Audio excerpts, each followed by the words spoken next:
Once upon a time, there was a beautiful kingdom sitting right in the middle of the ocean. The water around it sparkled like shining crystals, and large, colorful fish jumped from the waves as if the whole kingdom was living in happiness. The people of this sea kingdom were very happy. They loved fishing, singing, and celebrating festivals together. Their king, King Isaron, was famous for his kind heart. People often visited his palace, sharing their problems because they completely trusted his wisdom. His queen, Queen Asha, ruled beside him. She was a beautiful and caring woman. She often invited the women of the kingdom to her palace hall, listening to their stories and offering help. But behind her gentle smile, Queen Asha hid a deep sadness. She had no children. Every morning, she would go to the royal garden with her maids and stand before the Christmas tree of blessings, close her eyes, and say, "Oh God, please bless me with the happiness of a child." King Isaron hid the same pain behind his strong appearance. He would look at the ocean from the palace balcony and wish that one day the palace would echo with the laughter of children. Time passed. Days turned into months, turning into years. Then one morning, the palace bells rang joyfully. Queen Asha gave birth to 2 daughters, twin sisters. The entire kingdom celebrated. The sun shone brighter, the ocean glowed with golden light, and people sang songs of joy. A grand celebration took place at the royal courtyard. The girls danced beautifully. Delicious food was cooked, and a sweet smell filled the air. King Isaron and Queen Asha both smiled, looking at their 2 daughters. 2 little angels who looked exactly the same, with just one difference. One had black hair, the other golden. The king lovingly announced, "Our black-haired daughter will be named Mira, and our golden-haired daughter will be named Selena." People cheered, and flowers were thrown on the royal balcony as their names were announced. Years passed. When the princesses turned 5, they became the light of the kingdom. They were beautiful, always together, playing in the royal garden, laughing among the flowers, and chasing butterflies. The maids watched them with loving eyes. Every evening, they sat with their king, who took them to different parts of the kingdom. The princesses would meet children, feed fish on the shore, and wave hello to people. At night, Queen Asha would read them bedtime stories, and they would fall asleep in the light of crystal lamps. Time passed, seasons changed, and soon the princesses were 16. Their faces were similar, but their hearts were completely different. Princess Mira, with her long black hair, had big, sparkling eyes and a bright smile. She loved beauty and dance above all else. Every morning, the maids would prepare a new dress for her, made of pearls and silk, and she would go dancing in the palace garden. When Mira danced, the air would be filled with brightness. Flowers would instantly spring up and float like ribbons of color in the sky. But Mira was very lazy. She hated doing any work. After dancing, she would simply fall asleep. If anyone woke her, she would say, "Let me sleep, go away, I need my rest." Her sister, Princess Selena, was the complete opposite. Her golden hair and deep blue eyes shone like a ray of light. Kindness spread wherever she went. Selena would wake up early, get ready, and have breakfast with the king and queen. Then, taking her favorite book, she would go to the seaside. There she would sit under a tree and study. Her soft voice would blend with the waves. When she sang, even birds and butterflies would gather around her. Her heart was filled with warm light. She would help people. She would go to the market and give coins to the poor and toys to children. Both the king and queen were proud of her gentle nature, but Mira only wanted to sleep and dance. One night, the queen said, "I don't know what will become of Mira. Her laziness troubles me." King Isaron smiled and said, "Time teaches everyone, my queen. One day she will understand." Finally, the day came, the twin princesses' birthday. The entire palace was decorated with flowers. white and red flowers, glittering pearls, shining crystals, and golden ribbons lit up every corner. 2 beautiful dresses were ready, both made of crystal threads and flower designs. Mira's dress was black and silver, decorated with rare dark jewels. Selena's dress was red and gold, shining like a red rose in the sunlight. Outside, a grand stage was set up in front of the palace, where tables were filled with delicious food, sweet dishes, and glowing lanterns were hung. Horses were decorated with flowers.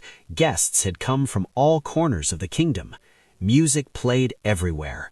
King Isasaran and Queen Asha took their royal seats, and people began to cheer. Princess Selena arrived first. Her red dress shone like firelight. She smiled and said, "I want to sing a song for everyone." People clapped, and as she sang, the entire palace was filled with peace and sweet smell. Even small windows opened as if eager to hear her song. Then Princess Mira arrived in her black dress, glowing like the night sky. She smiled and said, "Now I will show you a dance more beautiful than any song." The music began, and Mira began to dance. Grace and magic filled every movement. Flowers bloomed around her feet. Colors swirled in the sky. Everyone was amazed. They couldn't believe it was the same little Mira. When she stopped, everyone exclaimed, "Oh my God, what a beautiful dance!" The 2 sisters came on stage together and cut the cake decorated with pearls and glowing sugar flowers with the king and queen. Then the king stood up and said, "My dear princesses, your gifts are waiting for you at the palace gates." The 2 sisters ran through the flowers, their dresses fluttering in the wind. There stood 2 white horses, one decorated with red and white flowers with a red mane. The other was white and pink, decorated with pink pearls. Mira laughed and said, "I will not walk anymore. You will carry me wherever I go." The king and queen looked at each other, a little surprised. Then Selena kissed her horse's forehead and said softly, "Together we will see the world." A few days later, the king and queen decided it was time for their daughters to learn some responsibility. King Isasaran said, "Our daughters are grown now. They should learn how to run the kingdom." A maid was called to get the princesses. The maid went to Mira's room first and said, "My dear princess, the king and queen are waiting for you." Mira frowned and said, "What now? I hope it's not another boring talk." After a while, the 2 sisters sat down in front of the king and queen. King Isasaran lovingly said, "My princesses, my mother and I must travel across the sea for important matters. During this time, you will take care of the kingdom." Mira's eyes widened. "What? How can we manage everything? What if something goes wrong?" Queen Asharan smiled and said, "You can do it, my daughters. Trust yourselves." Selena said with a nod, "We will do our best, father." Mira nodded slowly, as if agreeing, but was she nervous inside? As the king and queen set off on their journey across the sea, a deep silence came over the Crystal Sea Kingdom's grand palace. The wind brought the sound of waves crashing against the marble walls, and the 2 princesses stood on the balcony watching their parents' ship disappear into the distant horizon. For the first few days, everything seemed peaceful. Selena would wake up early, meet with ministers, visit the gardens, and listen to people's needs. She would make sure that the fishermen were safe, that the gardens were watered, and that the palace maids had everything they needed. Mira then spent most of her mornings in front of the mirror. She loved trying on new dresses and adding sparkling gems to her black hair.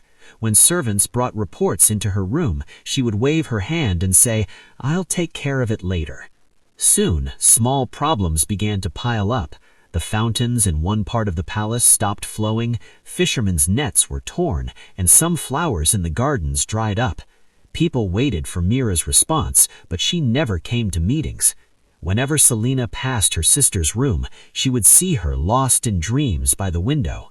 Yet Selena never said anything. She just worked silently, hoping that one day Mira would understand.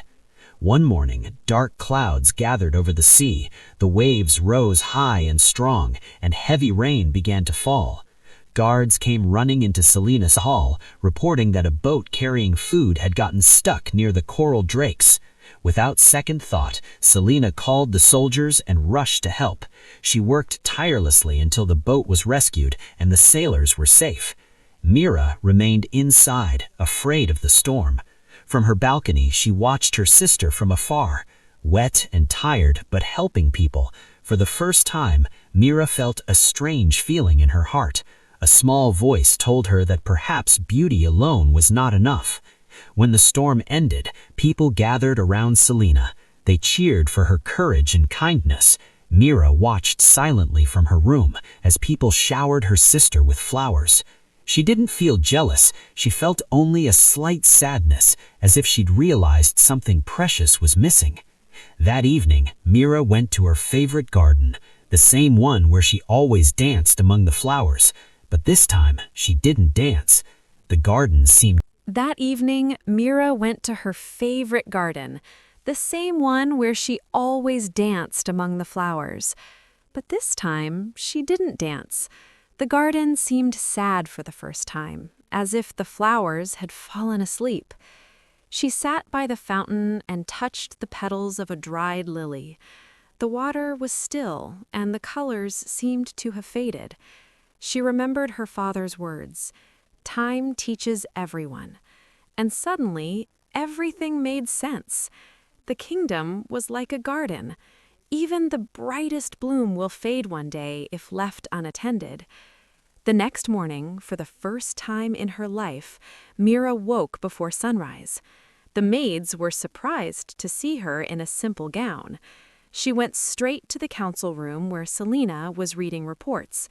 Without a word, Mira picked up a scroll and sat down with her. From that day on, the two princesses began working together. Mira went to the gardens, she helped the workers repair the fountains, and visited the fishermen on the shore. She listened to their stories, their jokes, and their laughter. Wherever she went, people smiled, and soon they loved her as much as they loved Selena. Weeks passed, and the kingdom began to change. The fountains sparkled again, new flowers bloomed in the gardens, and the sea turned calm and blue. One morning, when Mira danced in the royal gardens again, something magical happened, but this time different. The flowers bloomed not because of her beauty or grace, but because of her kind heart. The colors in the air were brighter than ever. Birds sang above, and the whole kingdom seemed alive. Selena watched all this from the balcony, smiling. When King Isarun and Queen Asha returned from their voyage, they saw a sight they would never forget. The palace shone like crystal. People were happy, singing songs, and their two daughters were standing at the gate, no longer just beautiful princesses, but wise rulers. The king hugged them both and said, "Now I see that our kingdom is in good hands." Tears of joy filled the queen's eyes. That night, under the moonlight, the palace celebrated again. This time not for a birthday, but for a change. And from then on, the story of the twin princesses spread across the sea.